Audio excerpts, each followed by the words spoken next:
Bonsoir à tous, j'espère que vous allez bien. Je suis Elsa Morier, Lodoïs et moi avons fondé la plateforme FrenchTooth. C'est une plateforme de formation vidéo destinée à vous, chirurgiens dentistes. Vous pouvez y consulter des vidéos de cas cliniques, des conférences diffusées en direct, inédites, que vous pouvez revoir en replay et en illimité, des vidéos de motivation pour vos patients que vous pouvez mettre dans votre salle d'attente. C'est ce qui vous attend donc sur FrenchTooth. Et ce n'est pas fini, parce que je suis connectée sur Facebook ce soir pour vous présenter la sortie d'un nouveau format sur FrenchTooth qui s'intitule 30 minutes avec. Et donc nous réalisons ce Facebook Live ce soir pour donc inaugurer ce nouveau format qui pourra être utile, je l'espère, à tous. Il y aura donc une nouvelle vidéo publiée sur la plateforme FrenchTooth chaque premier jeudi du mois. On prendra le temps de répondre pendant ce Facebook Live à toutes vos questions sur la plateforme, le fonctionnement de FrenchTooth, voir les questions aussi sur les formats. Surtout, j'imagine que nous aurons plein de questions à notre invité ce soir. Et bien sûr, nous aborderons le thème de ce soir sans plus tarder. Donc, dans ce nouveau format de 30 minutes avec, nous donnons la parole à un de nos mentors sur un thème particulier. Donc, le mentor aura accepté le challenge de devoir aborder le thème et le synthétiser en 30 minutes. Pour vous donner un condensé d'informations tous les mois sur un nouveau thème. Et pour inaugurer cette rubrique sur le thème de la gestion du cabinet, j'ai le plaisir d'accueillir le docteur Edmond Binas. Bonsoir Edmond. Bonsoir. Elsa, comment allez-vous? Ça va très bien, très impatient de commencer. Bah écoutez, nous aussi, on est ravis de vous retrouver ce soir, puisque en effet, ça fait plusieurs mois qu'on travaille tous ensemble, nos équipes réunies, pour préparer ces modules et sur la gestion donc du cabinet. Et ce n'est pas donc un module que nous avons travaillé, que nous avons développé, mais 6 modules sur donc la gestion du cabinet, donc des versions synthétiques qui on l'espère seront d'une grande aide pour vous. Alors ils seront diffusés, je le disais tout à l'heure, tous les premiers jeudis du mois sur la plateforme. Et alors pour vous les présenter très brièvement, ce soir est mise en ligne sur FrenchTooth la gestion de l'agenda, la gestion du temps. On retrouvera en début mars la première consultation. Une autre capsule en début avril sur la présentation des plans de traitement. Le management des équipes sortira en mai. Le cabinet entreprise de santé en juin. Et enfin, la dernière en juillet sur le pilotage financier. Donc, on est ravis. Merci beaucoup, Edmond, d'avoir co-créé tous ces contenus-là. Alors, aujourd'hui, la thématique, c'est un sujet qui nous touche tous. Comment équilibrer vie personnelle et vie professionnelle? Mais avant de commencer, je voulais prendre quelques minutes pour vous présenter Edmond. Donc, vous êtes chirurgien dentiste. Vous avez une activité clinique et libérale pendant 20 ans. Vous avez été enseignant pendant 8 ans à l'Université de Marseille. Vous avez écrit plusieurs articles dans des revues scientifiques. Et vous avez créé en 1998, donc il y a plus d'une vingtaine d'années, la Binas Global Dental School, donc BGDS, une société de formation et de conseil, en management et en consulting dentaire, qui est le leader européen. Vous axez vos formations sur l'organisation, la gestion et la communication du cabinet. Et ce qui est très chouette, c'est que vous accompagnez donc les dentistes et toutes leurs équipes, toutes spécialités confondues. Évidemment, chaque spécialité a ses problématiques, avec une combinaison de formation, de groupe et de suivi individuel. Et ce qui est vraiment très chouette, c'est que vous avez des consultants, une vingtaine, vous me disiez, qui accompagnent avec un support toute l'année, donc 365 jours par an, tout le temps, qui accompagnent donc les étudiants qui sont les dentistes qui suivent vos formations sur des problématiques comme la question du planning, les problématiques de management. Donc ça, c'est vraiment très chouette. Je vous invite à tous à consulter le site binas.fr pour avoir plus d'informations. Et sans plus tarder, nous allons aborder le thème, ce fameux thème qui nous touche tous, surtout en cette période, comment équilibrer vie personnelle et vie professionnelle. Il va y avoir trois gros points abordés. Comment établir vos priorités, apprendre à travailler mieux mais pas plus. Donc ça, un intitulé qui est vraiment chouette, et 7 points clés pour équilibrer vie professionnelle et vie personnelle. On lance une vidéo de présentation et on vous retrouve juste après. Merci.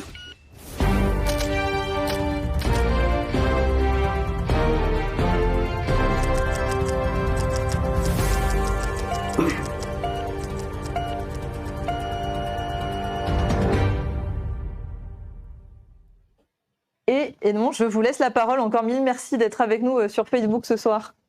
Avec grand plaisir. Merci à vous, Elsa, et merci à Lodoïs aussi, que nos auditeurs ne voient pas, mais qui contribue beaucoup à ce partenariat entre nos deux entreprises.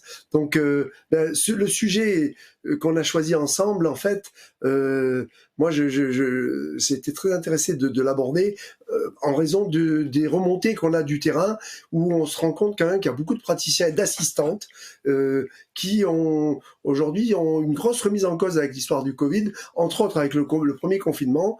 Et c'est vrai qu'aujourd'hui, nous vivons une période qui est absolument tourbillonnante et il y a beaucoup d'incertitudes et il va falloir apprendre à vivre avec cette incertitude. Alors aujourd'hui, où est-ce qu'on en est? Eh bien, pareil, un manque total de visibilité sur ce qui va arriver dans les années, voire les décennies à venir, et une très grosse charge de travail dans les cabinets. C'est très général, hein. Dans tous les cabinets aujourd'hui, il y a une demande qui s'est accrue, qui est très forte, avec des patients qui sont assez agressifs. Et cette période, pour moi, je la considère comme idéale pour faire une vraie remise en cause et réfléchir sur nos priorités dans la vie, en fait, hein. Et pour cela, un des outils une des façons de voir qui m'a beaucoup aidé sur le plan personnel, c'est justement de voir le cabinet comme un outil d'épanouissement personnel et pas juste comme un job ou comme un gagne-pain. L'idée, c'est d'utiliser la relation qu'on peut avoir avec les patients, avec les assistantes, avec tous les partenaires professionnels pour devenir une meilleure personne soi-même. Et en réalité, si on devient une meilleure personne sur le plan professionnel, inévitablement, ça va rejaillir sur la vie perso. Alors, pour moi, d'abord, le cabinet, évidemment, c'est loin d'être toute notre vie, heureusement d'ailleurs, mais en même temps, on y passe quand même 7 à 8 heures par jour, et c'est quand même pas anodin. Et d'autre part, dans la mesure où on y est quand même de façon importante, autant le voir comme un outil d'épanouissement. C'est-à-dire que l'idée, c'est d'utiliser le cabinet pour devenir soi-même, pour accroître des compétences personnelles, qui ne sont pas des compétences uniquement techniques, mais qui sont également des compétences humaines, dirais-je. Et c'est quelque chose qui est très intéressant parce que quelque part, le Covid a vraiment remis en cause ce pourquoi on se lève tous les matins et pour quelles raisons on travaille. Donc, 3 objectifs à notre présentation. Mettre en perspective le cabinet dans la vie de tous les jours. Ensuite, c'est équilibrer vie personnelle et vie professionnelle. Et enfin, dans la mesure où j'arrive à équilibrer ma vie personnelle et vie professionnelle, c'est à cette condition que je vais pouvoir pérenniser mon cabinet à long terme. Parce que ce n'est pas la peine d'avoir une vie professionnelle réussie si sur le plan perso, eh bien, les sacrifices exigés ont fait que je rate totalement ma vie privée. Donc l'idée, c'est vraiment comment trouver cet équilibre qui est si délicat à trouver. Et je rappelle juste que la vie, c'est comme un avion, et il y a 2 ailes. Il y a une aile professionnelle, une aile personnelle, et si l'une des 2 ailes est plus lourde que l'autre, vous avez compris ce qui va se passer, l'avion va se casser la figure. Quand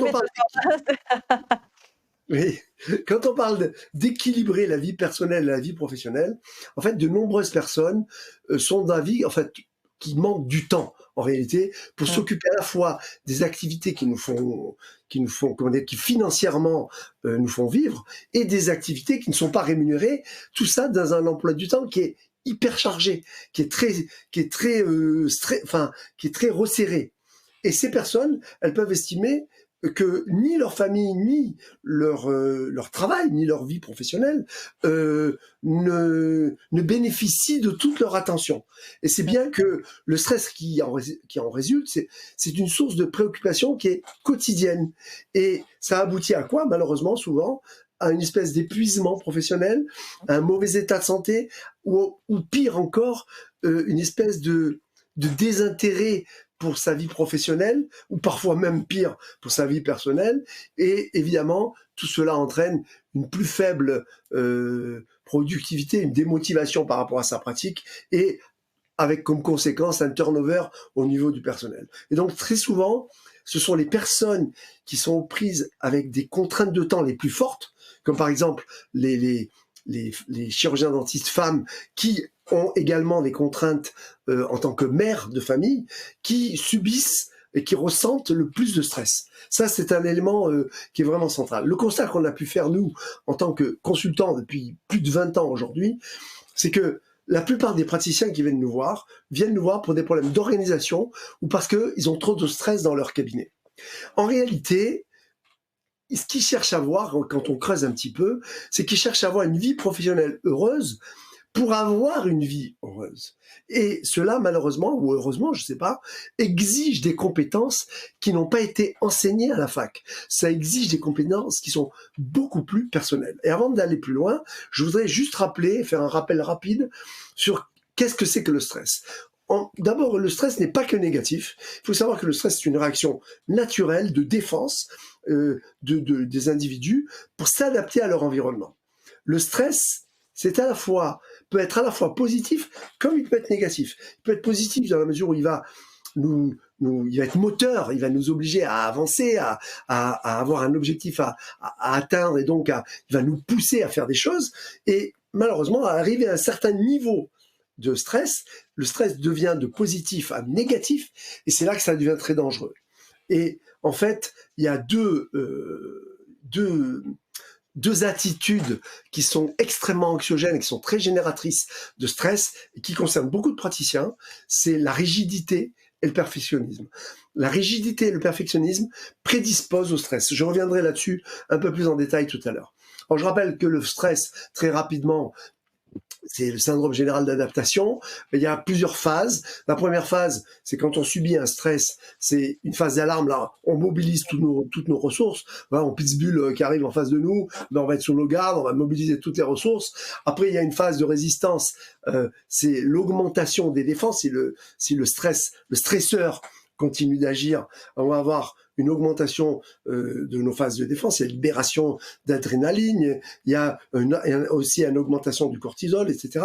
Et si le stress devient chronique, et c'est celui-là qui est le plus dangereux, on va avoir la phase d'épuisement, où là, on n'est plus du tout résistant, et on a un effondrement des ressources personnelles.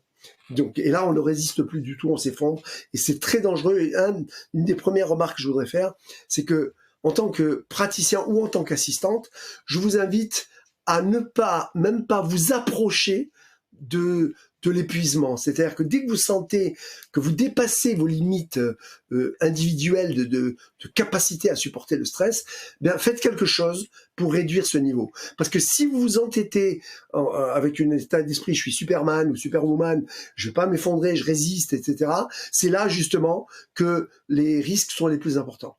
Donc, je vous invite vraiment si vous sentez un niveau de stress très élevé, à prendre une journée de congé, rajouter une journée de congé, finir peut-être un peu plus tôt, quel que soit, comme dirait Macron, quoi qu'il en coûte, je dirais. Mais alors, c'est sûr, ça peut se faire sur, je veux dire, on peut pousser au-delà de ses capacités sur des journées, des mois, ça se fait sur les années, le risque est sur des années. Ah, moi je dirais pas ça. Hein. En fait, il est démontré que le stress de courte durée n'est pas vraiment dangereux. Vous savez, c'est le stress qu'on a avant les vacances d'été et on doit finir tous les traitements en cours. Et là, on met un coup de bourre. Et là, bon, il y a un gros niveau de stress, mais c'est pas quelque chose qui va durer. En revanche, c'est le stress chronique. Et le stress chronique, ça peut dès les 2-3 mois. Ça peut selon son degré propre de résistance, ça peut aboutir à une vraie phase d'épuisement professionnel. Donc moi, l'idée, c'est de mettre en place un mode de fonctionnement au sein des cabinets qui vous permet de rester à l'intérieur de votre système de défense. Et pas vous le dépassez. Vous pouvez le dépasser 1 fois par semaine, 2 fois par semaine. C'est pas un drame. Quand on gère un cabinet, évidemment, ça fait partie de la vie normale. Mais si c'est toutes les semaines, tous les jours, là, on a un problème. Et sur des mois, sur plusieurs mois, sur 2-3 mois. Okay. Non, mais vous savez quoi? C'est incroyable le degré de résistance qu'on peut avoir quand on est chirurgien-dentiste. Hein. Et c'est incroyable parce que certaines personnes s'infligent en pensant qu'il n'y a pas d'autre solution que de s'accrocher. Et moi, je vous dis, c'est justement quand vous êtes dans cette période-là qu'il faut lâcher prise. Alors ça peut être, prenez 2 heures le samedi matin pour aller vous promener tout seul, laissez tomber, j'exagère, hein, je dis pas laisser tomber, mais laissez les enfants à la maison, laissez votre conjoint ou votre conjointe, allez vous promener tout seul dans la forêt ou aller au bord de la mer ou selon où vous êtes installé, mais coupez avant même que les problèmes arrivent. Vous pouvez couper tous les jours, 10 minutes, ne serait-ce que 10 minutes, vous pouvez couper une demi-journée par semaine, vous pouvez couper une journée complète par mois, mais En plus de vos congés, bien entendu. Hein. Je parle de... Parce qu'en réalité, la récupération fait partie du professionnalisme. Alors, je reviens sur les origines du stress. Attendez, on a une question qui est quand même assez pertinente de Laura qui nous dit comment lâcher prise quand on a l'impression que si on lâche prise, tout va s'écrouler. Donc des fois, on n'a pas le choix que d'être sous tension, c'est compliqué. Mais c'est ce que la réponse, elle est dans la façon dont vous avez formulé la remarque. C'est-à-dire, on a l'impression que tout va lâcher. Mais c'est une impression. Je vous rassure, votre cabinet, si vous avez mis depuis des années à le monter, il ne va pas couler en 15 jours. Hein. Oui, il faut répéter des absences quotidiennes pendant 1 an avant que les patients à l'extérieur se rendent compte que vous n'êtes plus là. Hein. D'accord ? Non, et il y a autre chose sur laquelle je reviendrai tout à l'heure, c'est que quelles sont vos priorités dans la vie ? Attendez, votre job est au service de votre vie, c'est pas l'inverse. Et donc ne vous trompez jamais de priorité. Et la priorité dans la vie, c'est votre santé, c'est votre famille, c'est vos enfants. On va être très clair là-dessus. Quel que soit le prix à payer. Et souvent, il y a beaucoup de peur parce qu'on a été formé. Vous savez, dentiste, c'est un métier où on recherche le 4e canal. Donc, on est des ultra-perfectionnistes. Et si... Non, mais c'est un atavisme professionnel, hein, je vous rassure. Si les choses ne sont pas qu'on a prévu qu'elles soient, on a raté notre vie, quoi. Non, le grand secret, c'est d'arriver à tout relativiser. À part les problèmes de santé et la mort, vous savez quoi ? Rien n'est grave. Et quand vous avez cet état d'esprit, c'est comme au golf. Eh bien, ce n'est que si vous êtes décontracté que vous arrivez à bien travailler. Pour moi, être un vrai professionnel, c'est ne pas être stressé, c'est avoir un niveau de stress qui soit positif. Et dès qu'on est dans le niveau négatif, on apprend à le gérer. On lâche. Et vous arrivera rien, rassurez-vous. Faites-vous confiance, parce qu'il y a beaucoup de confiance en soi là derrière. Et ça, la confiance en soi, dans les sociétés actuelles et dans le monde dentaire actuel, c'est une des clés pour être bien dans sa peau et assurer un développement continu de son activité. Donc, 99% des causes de stress sont liées, aux relations, évidemment. Vous le savez, ça. Hein, les tensions relationnelles sont celles qui génèrent les plus grandes sources de stress. Deuxième source de stress, c'est tout ce qui est lié à la gestion du temps. J'y reviendrai rapidement tout à l'heure. L'argent, évidemment, que ceux qui connaissent des problèmes de trésorerie, je peux vous garantir que c'est comme une épée de Damoclès au-dessus de la tête. Et peut-être moins courant, et ça, je pense, c'est le sommet de la gestion du stress, c'est la gestion de son énergie.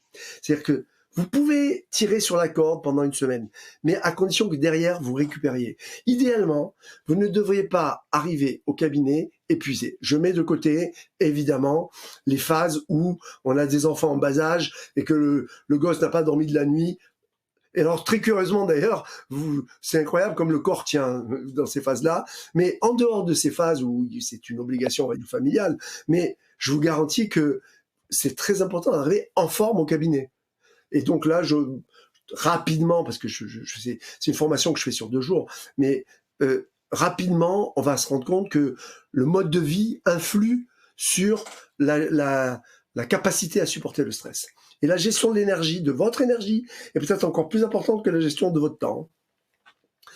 Donc, concilier les différents domaines de la vie, c'est un grand stresseur. Là aussi, on parlait de stress chronique ou de stress ponctuel. Donc là aussi, c'est le stress prolongé qui est le danger.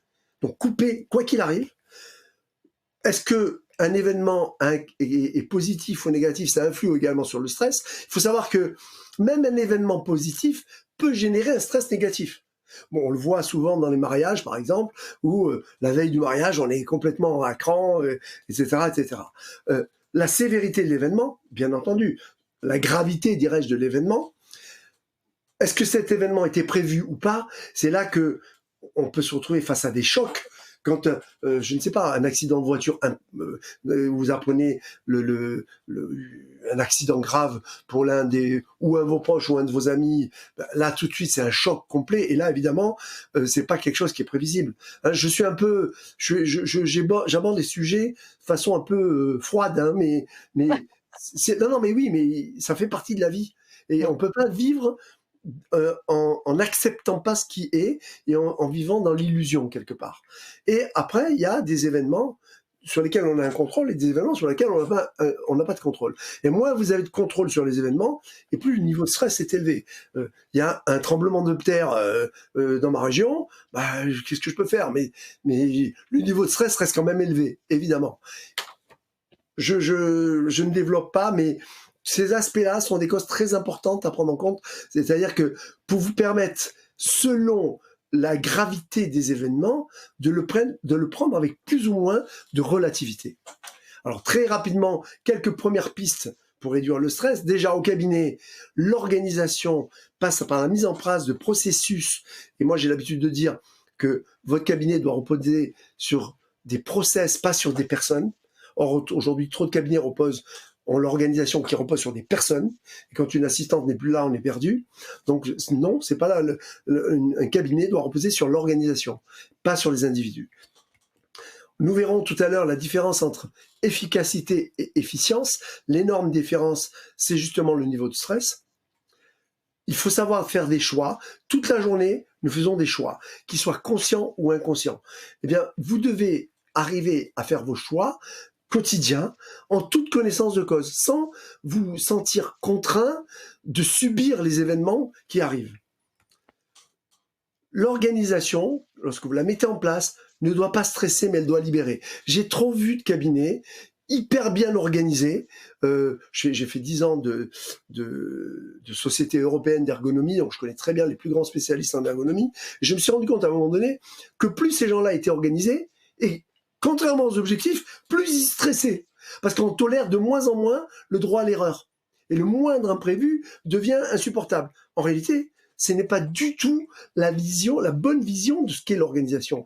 L'organisation, elle doit vous rendre plus cool. Si une organisation vous rend plus stressé, c'est que ça n'est pas une bonne organisation.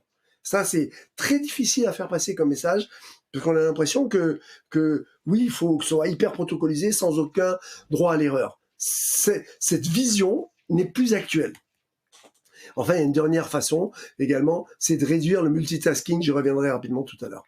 Après, conclusion sur le stress, il faut juste accepter que la gestion du stress ne vient pas spontanément. C'est un travail.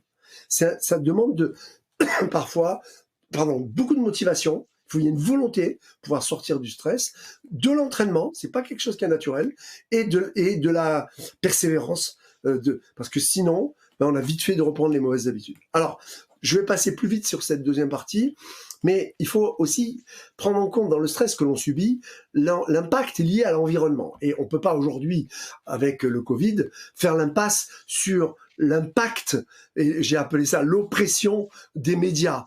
C'est-à-dire que ce sont les chiens écrasés du matin au soir. C'est à qui va donner le plus de mauvaises nouvelles possible. Hein. Ça, c'est la première. C'est l'impact des médias. Donc, je vous dirai tout à l'heure ce que je vous invite à faire par rapport à ça. Après, il y a également la pression de la société actuelle. Vous connaissez ça. Sois beau, sois fort, sois puissant, sois performant. C'est-à-dire super maman, super professionnelle, super conjointe, super sportive. Et en fin de journée, je m'épuise, j'en peux plus. Quoi. Et c'est-à-dire que quelque part, c'est la pression de la société actuelle, c'est tu n'as pas le droit à l'erreur. Et ça, c'est une source de stress majeure inconsciente. Donc, si on ajoute celle-là à la gestion d'une activité professionnelle, vous comprenez bien que c'est quelque chose qui est très compliqué. Donc, vous devez être consciente de ça et ne pas vous laisser happer par ces injonctions de la société actuelle. Donc pour nous aujourd'hui, la réponse, c'est comment je fais pour essayer d'éviter tout ça. Couper la radio, n'écoutez plus l'actualité. Non, j'exagère, je plaisante. Oui, se limiter les médias peut-être un peu. Oui, mais surtout quand vous avez un événement qui est choquant et que les chaînes d'actualité passent en boucle du matin au soir. C'est vous voyez la même image anxiogène du matin au soir. Allez, on va montrer les chiens écrasés, mais sans arrêt. Mais la même image. Bon, ça va, tu l'as vu une fois, c'est bon, quoi. Okay, on est au courant, c'est bon, je coupe. Après, il faut se poser si et le Covid a été un grand déclencheur par rapport à ça. C'est on court après quoi? Est-ce que le but du jeu, c'est d'avoir une plus grande maison, toujours une plus grande maison, une plus grande voiture, les meilleures vacances, etc. Ou est-ce que c'est plutôt aussi de revenir aux valeurs fondamentales pour soi? et ne pas être dans le vivre en représentation pour montrer qu'on a toujours plus. Ça, c'est une vraie question que le Covid nous a amené à nous poser. Et moi, j'ai beaucoup de cabinets de praticiens qui nous ont dit, mais au bout du compte, à quoi ça sert de gagner autant, quoi, quelque part, vous voyez? Et surtout, ne pas penser, c'est comment faire, c'est la vie d'aujourd'hui, c'est-à-dire, on est toujours dans l'action, ne jamais s'arrêter, toujours plus vite, plus vite, plus vite, plus vite. Et quoi, pendant ce temps-là, ça m'évite de m'obliger à réfléchir si ma vie est en cohérence avec ce que j'ai au fond de moi. Et ça, c'est une des clés aujourd'hui pour trouver l'équilibre entre la vie perso et la vie professionnelle. Bon, justement, je reviens sur la gestion de soi et gérer son temps. Pour moi, la gestion de soi, c'est plusieurs choses. C'est 1, gérer son temps. 2, on l'a dit, gérer son argent. 3, gérer ses relations. Gérer son énergie, on l'a vu tout à l'heure. Et donc, au bout du compte, cela signifie se gérer soi-même. Alors, je n'aborderai pas chacun de ces aspects-là, parce que c'est pas l'objet aujourd'hui, mais je vais quand même aborder la gestion du temps en 2 minutes et essayer de vous donner certains concepts clés qui peuvent changer votre relation au temps. D'abord, donc, gérer son temps, c'est quelque part ne pas être esclave de ses urgences. Et je crois vraiment qu'aujourd'hui, un des plus grands stresseurs, c'est la gestion du temps, ou une mauvaise gestion de son temps. Et il faut se poser la question, quelle est la différence entre efficacité et suractivité? Je m'explique. Quelles sont les sensations qui accompagnent l'urgence? Le stress, l'urgence, je ne parle pas de l'urgence dentaire, hein, je parle de l'urgence où on court tout le temps. Hein. Le stress, la fatigue, la tension, la pression, oui, bien sûr tout ça. Mais soyons honnêtes, il y a quelque chose qui est pervers là-dedans. C'est que il y a quelque chose dans la suractivité qui est émoustillant. Hein, on se sent utile, vous voyez, et nous finissons par y exceller. On jongle du matin au soir, génial, super. Et c'est ça le grand secret, c'est que c'est dans la suractivité qu'on trouve notre sécurité. Je ne sais pas si je me fais bien comprendre. Ça nous rassure de courir. Au moins, on ne réfléchit pas. Et mais pourquoi est-ce que ça nous rassure de courir? Ben, pour 2 choses. 1, on fait ce qu'il faut, on ne pourra rien nous reprocher, au moins. Oui, on est actif, ouais, c'est vrai. On est actif et moi, on ne pourra rien me reprocher. Je suis une bonne mère, tu vois, je cours dans tous les sens, etc. Et 2, ça m'évite de penser. Parce que parfois, aussi, oui, parce que quand on est dans l'action, on ne pense pas. Ouais. On ne pense pas, d'accord? Malheureusement, le problème, c'est que plus on fait de place à l'urgent, et moins il en reste pour ce qui est important pour nous. Vous savez, les approches traditionnelles de gestion du temps nous apprennent qu'en étant plus efficace, plus rapide, plus malin, on devient maître de sa vie. En fait, on a récemment découvert que cela est faux. Il ne s'agit pas de travailler plus dur, plus vite, plus fort, ou même davantage. En réalité, c'est de nature, cette façon de voir est de nature à engendrer de nouvelles frustrations continuelles. L'important, ce n'est pas d'aller plus vite, mais l'important, c'est de savoir bien s'orienter. L'important n'est pas de travailler plus, mais c'est de travailler mieux. Et ça, c'est une des clés. C'est la différence entre la montre, voilà, normalement j'ai une diapo, voilà, la montre, et la différence entre la montre et la boussole. Et en fait, suivre sa montre, c'est inévitablement être l'esclave de son emploi du temps, de ses rendez-vous, de ses engagements, de ses échéances. Suivre sa boussole, c'est au-delà, évidemment, des perturbations quotidiennes qu'on a dans l'activité d'un cabinet ou dans la vie de tous les jours. C'est garder en tête ce qui est véritablement est fondamentalement important pour vous. C'est-à-dire vos valeurs, votre philosophie de travail, vos objectifs, qu'ils soient personnels ou professionnels. Et ne vous trompez pas, l'urgent, c'est la montre, l'important, c'est la boussole. Et souvent, il y a confusion entre ce qui est réellement important pour nous, comme je l'ai dit tout à l'heure, et ce que nous vivons tous les jours. Et c'est ce décalage-là qui est la plus grande source de stress aujourd'hui. Au cabinet, par exemple, si je prends un exemple, c'est de dire j'accepte de recevoir le même patient, vous savez, celui qui vient le vendredi soir à 18h en urgence, vite, il faut le prendre, alors que vous avez planifié un rendez-vous très important de travail, de prothèse par exemple, ou de ce que vous voulez, de chirurgie, enfin, peut-être pas le vendredi soir, je sais pas, et vous avez un patient qui est très sympa et ponctuel, qui vient depuis des années, et le patient qui est un peu ce que j'appelle le mauvais patient, quoi, quelque part, qui insiste pour être pris tout de suite, et vous, par faiblesse ou quoi, vous dites, bon, allez, ça va, alors que vous savez que votre mari vous attend, votre femme vous attend pour aller chez des amis, etc. Donc, la clé, c'est de dire qu'est-ce qui est le plus important pour moi dans ce genre de situation. Est-ce que je vais soigner encore une fois ce patient parce qu'il insiste, etc. Ou est-ce que je vais terminer le travail que j'ai planifié pour un patient qui joue le jeu et en même temps, je vais pouvoir être avec ma famille et mes amis. C'est en permanence, tout le long de la journée, c'est ce type de questions qu'il faut se poser. Et parce qu'en réalité, il faut toujours mettre en perspective ce que vous vivez. Voilà, je vous laisse lire cette diapo que j'adore, parce que ça permet de relativiser, en fait. Voilà. Et je ne pouvais pas aborder la notion de gestion du temps sans vous rappeler la matrice d'Eisenhower, c'est un général américain, qui a été reprise par Stephen Covey, dont je laisserai les références bibliographiques en fin de présentation, et donc qui est donc la matrice du temps, important, non important, urgent, non urgent. Et il y a 4 cadrans. Donc les 4 cadrans sont le cadran 4, c'est le gaspillage, c'est du temps perdu inutilement, alors qu'on aurait des choses plus importantes à faire. Et entre autres, le blablatage, j'ai mis relaxation, mais excessive. Trop de relaxation. Je suis pour la relaxation, mais quand elle devient un mode de vie continu, on a un problème. Le cadran 3, c'est la distraction, c'est les réunionites, c'est prendre sur soi les priorités de quelqu'un d'autre, c'est-à-dire quelqu'un vous met la pression et vous acceptez de subir cette pression, c'est de répondre sans arrêt à Facebook alors que je suis en plein travail dans la journée. Après, le cadran 1, c'est ce qui est nécessaire. Voilà, j'ai un problème, un enfant est tombé dans la cour, il s'est fracturé une incisive centrale, donc là, il faut absolument que je le prenne. Dois-je réorganiser dans l'urgence tout mon planning? C'est une nécessité. Mais le cadran qui est le plus recommandé, dans lequel c'est le plus recommandé d'être, c'est le cadran 2, c'est le cadran de la productivité. C'est le cadran dans lequel vous avez un travail qui a été planifié, dans lequel vous avez anticipé les problèmes éventuels et qui vous permet d'être très productif dans votre activité. Que ce soit en perso, parce que ça peut être également en perso, la productivité, ou que ce soit dans la vie professionnelle. Pour conclure sur ce rapide survol de la gestion du temps, j'adore cette phrase de Tom Peters, le malheur c'est de ne pas savoir ce que nous voulons, et toute notre vie, de courir après pour essayer de l'obtenir. Alors qu'en réalité, l'une des clés, c'est de savoir clairement quelles sont vos priorités dans la vie. Alors tout à l'heure, Elsa m'a dit, mais comment fait-on quand on a un coup de stress important pour gérer son énergie?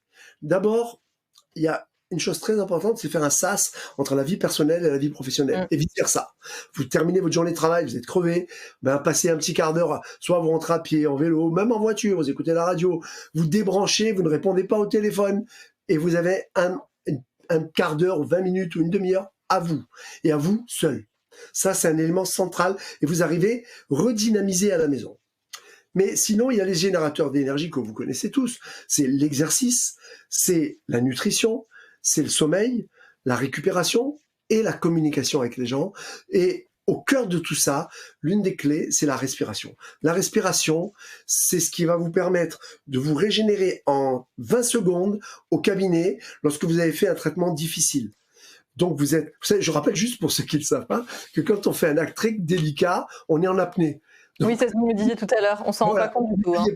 N'oubliez pas de respirer, important. Et on respire évidemment par le ventre, vous connaissez ça. Vous pouvez vous donner 20 secondes, 30 secondes, vous fermez les yeux, vous gonflez le ventre, vous respirez, et déjà, vous éliminez une grande partie du stress que vous avez accumulé. Donc voilà, je ne reviens pas là-dessus. Après, se gérer soi-même, c'est vrai que c'est un vrai sujet aussi. La première question qu'il faut se poser, c'est de quoi parle-t-on quand on parle de bonheur? Moi, ce qui m'a beaucoup aidé sur le plan perso, c'est que le jour où j'ai compris que le bonheur, c'est un chemin et pas un but.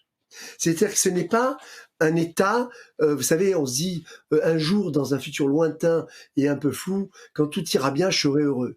Non, on peut être heureux aujourd'hui, et en plus, ce qui est très intéressant, c'est que vous pouvez avoir des moments de tristesse tout en étant heureux. Le bonheur, c'est on peut avoir des moments de tristesse tout en étant heureux. Bien sûr, parce que le bonheur, c'est pas le plaisir. C'est-à-dire que, je veux dire par là, vous pouvez être globalement heureux dans votre vie, et s'il y a un événement douloureux que vous apprenez, ben, être triste de cet événement. Mais ça n'est pas pour autant que vous allez perdre votre optimisme pour la vie, sur la vie. Je sais pas si je suis clair. Le plaisir, c'est immédiat. Le plaisir, c'est instantané, voilà, c'est immédiat. Voilà. Alors que le bonheur, c'est quelque chose qui est profond et interne. C'est un état personnel. Après, on peut se poser une deuxième question, c'est qu'est-ce que signifie une carrière réussie? Ben, ça rejoint ce que je vous disais tout à l'heure. Pour moi, une carrière réussie, c'est une carrière qui est intégrée dans une vie réussie. Parce que j'ai vu beaucoup de praticiens, et beaucoup d'enseignants d'ailleurs, des profs de fac, etc., qui avaient très bien réussi professionnellement, mais qui avaient une vie personnelle qui n'était pas enviable du tout. Et il y avait un grand... quelqu'un qui est un de nos plus grands conférenciers français qui me disait vous savez, Edmond, quand vous êtes le numéro 1 quelque part, vous êtes forcément mauvais ailleurs. Bon, 15 jours après, il divorçait, donc voilà. La question, c'est, on revient sur les valeurs, si vous... On a quelques questions. Du coup, bah oui, comment faire pendant le confinement ou en télétravail pour ceux qui ne sont pas au cabinet? C'est vrai que c'est compliqué. Et après, la conscience professionnelle qui peut être aussi bloquant. La confiance ou la conscience, j'ai mal entendu. La conscience professionnelle, Catherine nous dit. La confiance. Oui, la conscience professionnelle. La conscience professionnelle qui est parfois bloquante dans l'épanouissement personnel, j'imagine. D'être très, très, très investi. C'est ce qu'on dit, la conscience professionnelle, mais réellement, c'est juste l'implication dans son travail. Alors justement, il y a deux choses qui sont importantes donc, pour répondre à la question. Concernant le confinement, vous savez, c'est des événements, il y a des événements qui ne dépendent pas de nous. Sur les événements sur lesquels vous n'avez aucune prise, on n'a pas 50 solutions. Il faut juste accepter ce qui est. Tout à l'heure, mais juste après la diapo, ça va être sur nos barrières auto-limitantes. Qu'est-ce que voulez-vous que je fasse s'il y a un tremblement de terre en Chine? Ça ne dépend pas de moi. Que voulez-vous que l'on fasse si il y a le confinement qui est imposé à l'ensemble de la population? Je vais accepter ce qui est. Est-ce que ça me fait plaisir? Non. Mais déjà, le simple fait de se dire non, mais c'est pas normal ce qui arrive, etc., c'est une source de stress. Dites-vous, ok, c'est pas normal, mais je peux rien y faire. Du coup, je vais tout faire pour essayer de trouver, m'adapter à cette nouvelle situation. Alors, sur la confiance et sur je dirais pratiquement sur le surinvestissement professionnel, eh bien, là aussi, il faut faire très attention, et je peux vous dire, c'est un praticien qui a un peu d'expérience qui vous parle. J'ai quand même maintenant, ça c'est l'avantage d'avoir une carrière un peu longue derrière soi, c'est que le surinvestissement affectif dans son cabinet est toujours très dangereux. De même que le sous-investissement affectif n'est pas bon non plus, il faut trouver le juste milieu, et être surinvesti dans son cabinet, ça peut être très dangereux pour sa vie personnelle. Donc là aussi, arriver aussi à relativiser. Et je reviendrai tout à l'heure sur la notion de perfectionnisme. Je me rends compte que la plupart des praticiens qui sont surinvestis, en fait, sont des praticiens qui sont extrêmement perfectionnistes. Et le perfectionnisme, je pense vraiment que c'est la première des sources de stress dans notre profession. Alors nos balles, ce que j'appelle nos balles, ce sont nos barrières auto-limitantes qui sont sources de stress. Première balle, on va dire, victimisation et critique. Oh là là, c'est pas normal, etc. Deuxième balle, barrière auto-limitante, je culpabilise. Oh là là, non, j'ai pas fait tout ce qu'il faut, c'est pas normal. Ok, bon. Troisième barrière auto-limitante, je veux pas faire de peine et je n'ose pas dire non à quelque chose que j'ai pas envie de faire. Ça aussi, je reviendrai là-dessus tout à l'heure. Ah, j'adore le quatrième, c'est la glorification du passé. Vous connaissez ça ou pas? Non, pas du tout. Avant, c'était bien. Ah, avant. Parce qu'on sait comment ça s'est passé, du coup, il y a une sorte de, il n'y a pas d'incertitude. C'est passé, du coup, on sait comment ça s'est passé. Non, et c'est surtout, on regarde ça avec un regard nostalgique et mélancolique, en se disant, avant, c'était bien, avant, c'est pire qu'aujourd'hui, je vous le dis tout de suite, hein. Aujourd'hui, il y a quand même beaucoup il n'y a pas que des avantages, mais il y a une société où il y a quand même pas mal d'avantages quand même, hein. Il y a des inconvénients, mais... Et le passé, vous savez, moi j'ai connu des périodes dans la carrière où c'était très violent quand même. Hein. Il faut pas croire. Hein. Personnellement, j'ai pas connu ça, mais vous savez, pour un dentiste, quand ils sont passés du de la déclaration fiscale au réel. Moi, j'ai connu ça j'étais jeune praticien, je l'avais pas connu personnellement, mais j'avais connu des dentistes qui avaient connu ça. Ils sont passés de déclaration fiscale au réel à une déclaration, comment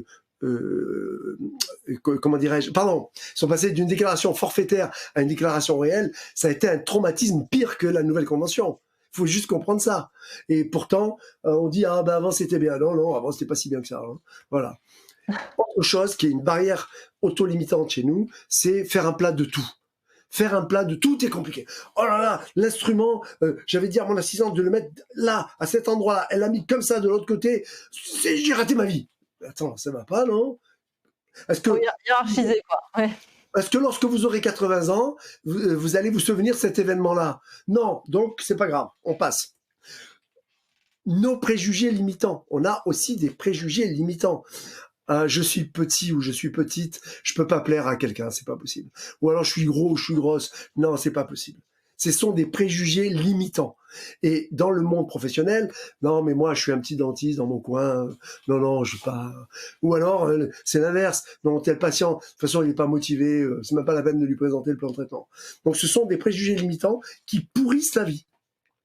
Alors, comment maintenant arrivons, je pourrais parler 3 heures là-dessus, mais je vais être à peu près dans les temps. Comment équilibrer vie personnelle et vie professionnelle?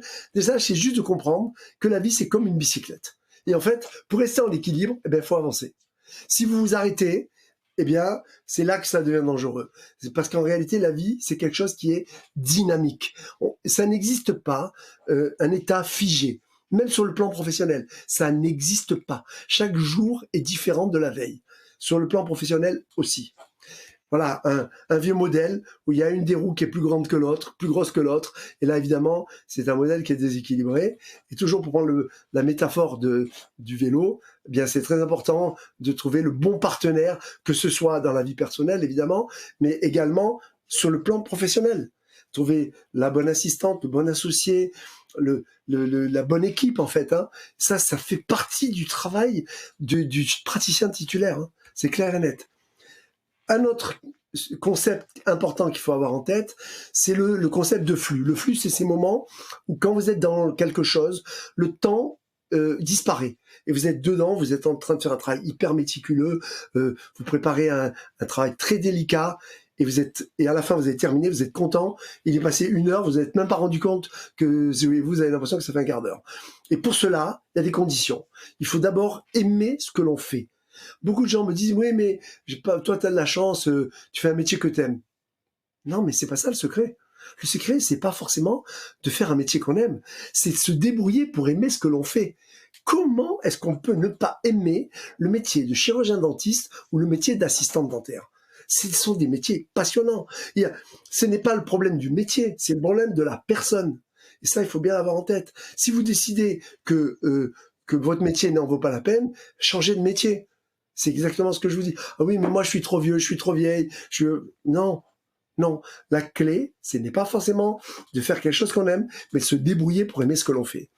Ensuite, c'est évidemment avoir une capacité de concentration, avoir des aptitudes qui sont pleinement mobilisées. Et pour cela, vous vous rendez compte que quand vous avez une expérience où le temps disparaît, c'est là que vous avez les sentiments où la vie est pleine. En réalité, c'est des moments intenses. Eh bien, ça donne un supplément d'énergie psychique.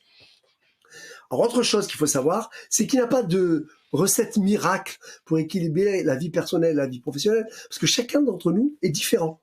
Et en fait, a des objectifs différents, a des valeurs différentes et a des priorités différentes. Donc, je disais tout à l'heure, le cabinet, bien compris, c'est un outil de développement personnel. Donc, pour cela, évidemment, je dois gagner ma vie à la hauteur de mes efforts. Je dois atteindre mes objectifs. Le cabinet doit être au service de ma vie perso. Il doit me permettre à moi-même et à mon équipe de m'épanouir, de grandir. S'il m'éteint, c'est qu'il y a quelque chose qui cloche et je dois changer quelque chose. Je dois contribuer à mon équilibre. Et en fait, c'est moi qui dois le contrôler et pas lui qui me contrôle. Ça, c'est un élément central.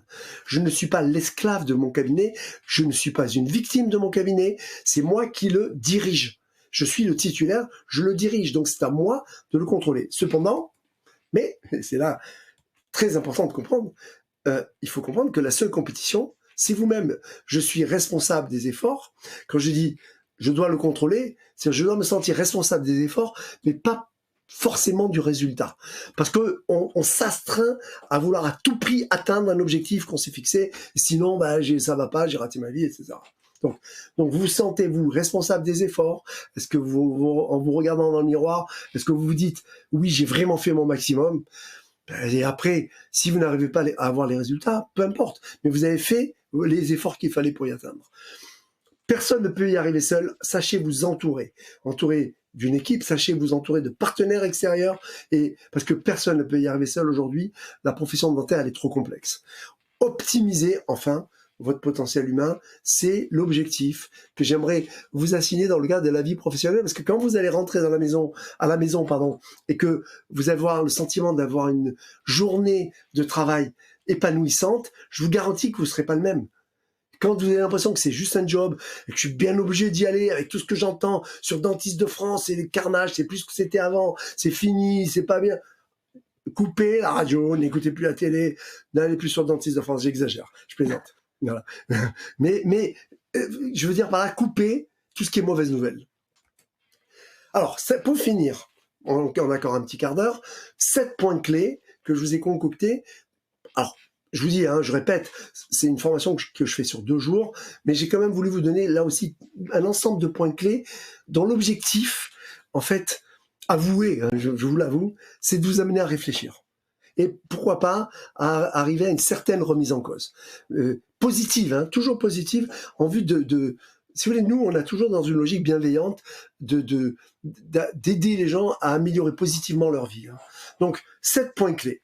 1, c'est faire la différence entre efficacité et efficience. Quelle est la différence? Je rappelle les définitions. L'efficacité, être efficace, ça consiste à produire à l'échéance prévue des résultats escomptés et à atteindre les objectifs que vous vous étiez fixés. L'efficience, c'est exactement la même chose, mais avec un minimum de ressources, d'énergie et de coûts. C'est que vous faites les choses plus cool. Si je prends des images, voilà, l'efficacité, vous arrivez à atteindre vos objectifs, ok, pas de problème, mais avec une certaine dose d'énergie et d'effort. L'efficience, c'est je maîtrise, je le fais, je suis cool. J'arrive à travailler, je suis cool. Ça, c'est comme au golf, si vous voulez, je crois même que je l'ai mis. Être efficient, c'est ne travaillez pas contre vous-même, parce que, quand je dis ne travaillez pas contre vous-même, arrêtez de vous envoyer des injonctions négatives à tout ce que vous faites. Attention, trop d'injonctions positives uniquement, c'est pas bon non plus. Mais donc, toujours pareil, c'est la juste distance pour que ça soit professionnel. Pas de stress négatif autant que faire se peut. Ça arrive, mais il ne faut pas y consacrer un caractère dramatique. Et enfin, comme au golf, les grands professionnels sont ceux qui sont les plus décontractés. Vous savez, pour réussir un swing au golf, si vous êtes crispé, vous n'y arrivez pas. Eh bien, je peux vous garantir que dans une journée de travail, si toute la journée se passe de façon crispée dans le cabinet, c'est qu'on a un problème. Ça peut être un problème relationnel, ça peut être un problème d'organisation, ça peut être un problème de gestion, je ne sais pas. Mais c'est qu'il y a un problème quelque part. Et il faut le trouver. Donc, une des règles, je reviens sur multitasking, c'est une des règles qu'on essaie de mettre en place avec les cabinets qui travaillent avec nous, c'est 1 jour par semaine, couper le portable. Chiche, vous le sentez ou pas? Couper le téléphone 1 journée par semaine. Oui. Alors, même si c'est dimanche, ça me gêne pas, ça peut être dimanche. Mais 1 fois par semaine, couper le téléphone. Alors, il y a beaucoup de gens qui disent « Non, mais tu rêves, Binas, Edmond, tu es fou, quoi. C'est pas possible, c'est ingérable. » Bon, quand même, vous verrez, je vous garantis que c'est une source de réénergisation incroyable. Voilà. Pourquoi? Parce que du coup, c'est preneur d'énergie d'être sur les écrans, c'est ça? On n'est pas dans l'instant présent. Quels sont les... On fait un break mental. C'est surtout ça. C'est comme si on appuyait. C'est comme l'ordinateur. S'il est allumé tout le temps et que vous le coupez jamais, eh bien à un moment donné, il va être en surchauffe. C'est exactement pareil pour le cerveau. Le cerveau humain a besoin de faire des pauses. Ça peut être une pause quotidienne, 10 minutes. Ça peut être une pause hebdomadaire, 2 à 3 heures. Ça peut être une pause mensuelle, 1 jour. Mais pour le téléphone, tout ce qui est écran, j'ai pas dit tous les écrans, vous pouvez éventuellement regarder la télé si vous voulez, mais arrêtez d'abord le téléphone et ensuite le multitasking. Super maman. Et j'arrive en fin de journée, je suis lessivé. Et le lendemain, ça recommence. On peut pas être efficace en faisant plein de tâches différentes à la fois, enfin à la fois plus ou moins simultanément. Si on peut, mais ce que je suis en train de dire, si c'est toute votre vie, c'est là qu'il y a un problème. C'est là où on sature, d'accord. Très bien. Voilà. Moi, je suis pour, vous savez, moi, je suis pour avoir des moments où on est Superman. Il n'y a pas de problème. Vous pouvez y aller, mais vous ne pouvez pas être Superman tout le temps dans tous les domaines de la vie. Et dans tous les domaines de la vie. Ouais. Voilà. Ça ne marche pas. Donc, acceptez que nous sommes humains. Et humain, ça veut dire avoir des moments de faiblesse. Et c'est normal. Ce n'est pas grave. Donc, d'ailleurs, les femmes sont meilleures que les hommes pour ça. Hein. Voilà. Donc, point clé numéro 2, faire des choix très rapidement, les choix simples très rapidement. Il y a 2 types de décisions à prendre. 98% des décisions se prennent en moins de 2 minutes. C'est des décisions de la vie de tous les jours, pas besoin de réfléchir longtemps, etc. Et au contraire, les 2% restants sont des décisions qu'il faut surtout pas prendre en moins de 2 minutes. Et là, il faut se rapprocher d'un expert. Par exemple, si vous devez transférer votre cabinet, si vous voulez déménager, si vous voulez prendre un associé, enfin toutes les transitions de carrière, je vous invite à ne pas le faire en 2 minutes. En revanche, s'il s'agit de faire une tâche, je reçois un courrier et je dois faire quelque chose, là ça peut être fait en 2 minutes. Nous, la règle, c'est tout ce qui peut être fait tout de suite doit être fait tout de suite. Quand c'est simple à faire. Alors voilà, je vous ai mis rapidement le protocole qu'a mis en place David Allen, qui a inventé la méthode GTD pour Getting Things Done, c'est de l'anglais, évidemment. Et en fait, il propose un protocole pour ça. Au départ, il y a les tâches qui sont en suspens. Donc, première chose à faire, de quoi parle-t-on? J'ouvre mon courrier, je regarde. OK? Ensuite, je me pose la question, est-ce que je dois faire quelque chose? Oui, non. Oui, non. Sinon, très simple, soit je le jette à la poubelle directement, soit je dis je le ferai un jour et je le mets un jour dans un futur lointain. Ce n'est pas une tâche importante. Si une action est nécessaire, à ce moment-là, ça c'est une question qui m'a beaucoup aidé là aussi, si vous voulez vraiment réaliser les choses, c'est quelle est la première action pratico-pratique, concrète, bête de tous les matins, quoi, que vous devez faire. Exemple, je vais prendre mon téléphone portable et je vais appeler mon expert comptable. Tac, je me vois le faire. D'accord? C'est la première chose à faire pour que les choses soient faites. Quelle est la première action concrète qu'il faut exécuter? Est-ce que ça me demande moins de 2 minutes? Oui, pas de problème, je le fais tout de suite. Non, 2 options. Soit je le délègue à quelqu'un pour le faire, soit je le reporte. Et dans ce cas-là, si je reporte à un jour futur, je le note sur mon planning. Parce que si je ne le note pas sur mon planning, ça passe aux oubliettes. Ça, c'était un protocole, si vous voulez, ceux qui le veulent. Enfin, c'est un livre qui est très connu, c'est un best-seller. Hein. Mais si vous voulez, je pourrais vous le passer. Pour ceux qui le veulent, il n'y a pas de problème. Point clé numéro 3, je surveille un peu l'heure, donner la priorité aux tâches importantes. Ben là aussi, priorité aux priorités, ce qui veut dire que si vous avez déterminé qu'une tâche est fondamentale, soyez impitoyable avec le fait de la réaliser.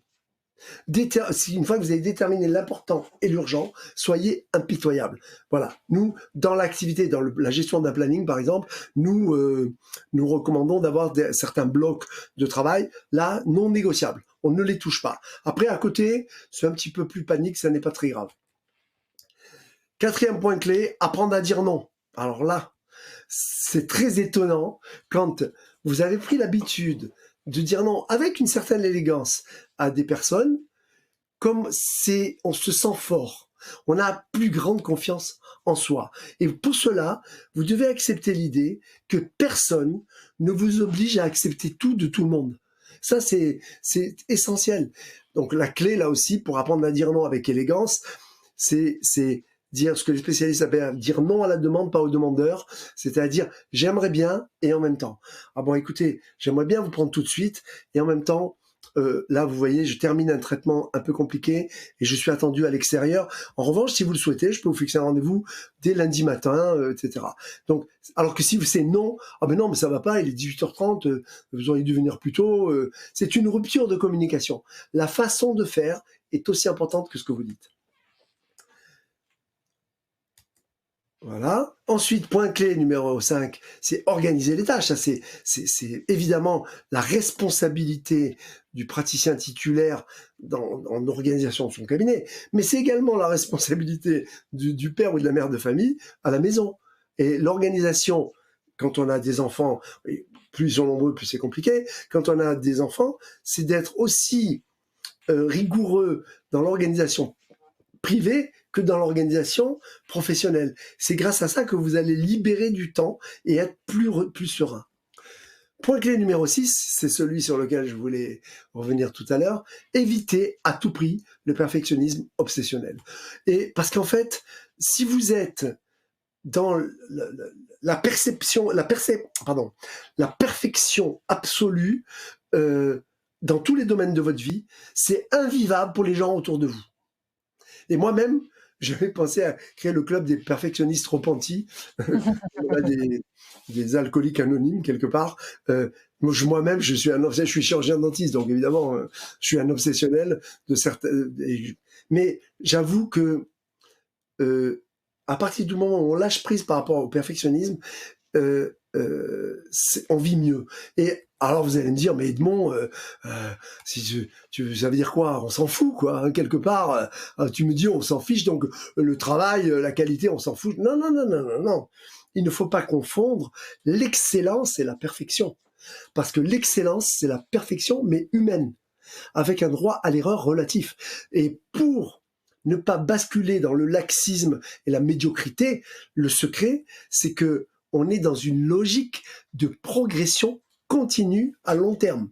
On n'est pas dans une logique de perfection immédiate, irréaliste, on est dans une logique d'amélioration continue. C'est la formation professionnelle continue, par exemple, mais dans tous les domaines de la vie, pourquoi pas. Et enfin, pour moi, c'est le point clé qui me tient le plus à cœur, c'est que la qualité de la relation est au moins aussi importante, si ce n'est plus, que la quantité. Je veux dire par là que vous pouvez avoir des moments dans la vie où vous allez passer plus de temps dans la vie professionnelle parce que vous créez votre cabinet, voilà, etc. Et vous passerez peut-être moins de temps en perso. Dans certains cas, ça va être l'inverse. C'est-à-dire que vous allez avoir des moments, vous allez, pour des raisons personnelles, passer plus de temps à la maison, enfin en perso, pour plein de raisons. Moi, j'ai connu ça très bien. Et moins de temps en professionnel. C'est toujours pareil, vous gérez la priorité dans vos valeurs personnelles. D'accord ? Ça ne veut pas dire que les moments que vous aurez, par exemple avec votre famille, si vous êtes un peu plus au cabinet, ce ne soient pas des moments qui soient précieux. Et ça passe par quoi, cela ? Ça passe par être avec sa famille. C'est-à-dire parce que on peut être présent physiquement avec quelqu'un et ne pas être là psychologiquement. Et ça, je peux vous dire, les enfants le sentent très, très, très bien. Donc, ce que je suis en train de vous dire, c'est que quand vous êtes avec votre famille, vous êtes avec votre famille. Quand vous êtes avec vos enfants, vous êtes avec vos enfants. Et plutôt que de travailler sur l'ordinateur, être sur son smartphone, pour autant de tâches qui sont finalement peut-être pas si importantes par rapport à la qualité de la relation avec vos enfants ou avec votre conjoint, eh bien, je peux vous dire, soyez vraiment là avec eux. Et ça, ce n'est que de l'attention. C'est d'être présent à vos proches. Et vraiment. Et sinon, on est là et voilà, et on est à côté. On vous parle, oui, oui, oui, on répond mécaniquement. Donc, être à 100% présent à ses proches, c'est une des clés de l'équilibre entre vie personnelle et vie professionnelle. C'est aussi valable dans la vie professionnelle. Quand votre assistante vous attire votre attention et dit, écoutez, j'ai un problème, j'aimerais vous parler, soyez là, présent, 100%. On oublie tout. Et on est avec. Et ça, c'est une des clés, parce que la vie d'aujourd'hui fait que on est harcelé de toutes parts. Oui, Ben oui, etc., etc., etc. Donc, retenez bien ce dernier point, qui pour moi, où on peut, à un moment donné dans la vie, avoir plus de temps en professionnel ou plus de temps en perso, mais ça n'est pas forcément le plus grave. Ce qui compte, c'est d'être en cohérence avec soi-même et d'être présent aux gens qui sont importants pour vous.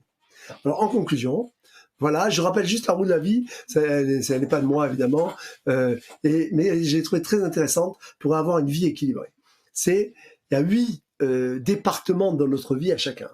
Il y a la famille et l'éducation, il y a tout ce qui relève du financier et du professionnel, Il y a ce qui relève du social. Vous savez, aujourd'hui, avec le Covid, les personnes âgées souffrent terriblement de l'absence de lien social, évidemment. Et donc le social, c'est très important dans l'équilibre personnel.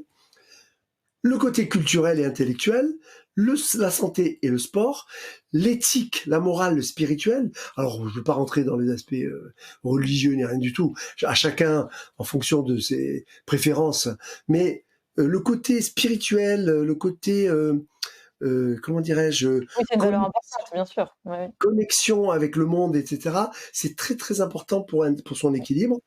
Le côté manuel, artistique, bon, nous on est gâtés avec notre métier, et les loisirs et les divertissements, savoir de temps en temps aussi ne pas être toujours sérieux et se lâcher, ça fait partie de l'équilibre. Alors, dernière piste pour moi, pour concilier vie personnelle et vie professionnelle, planifier du temps pour la réflexion.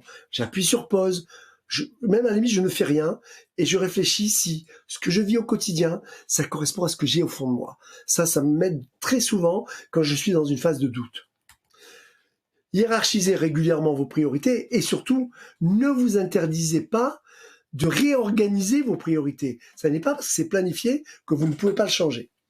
N'acceptez pas, par dépit, les personnes négatives. Bon, là, je passe très vite, mais on pourra en dire beaucoup de choses.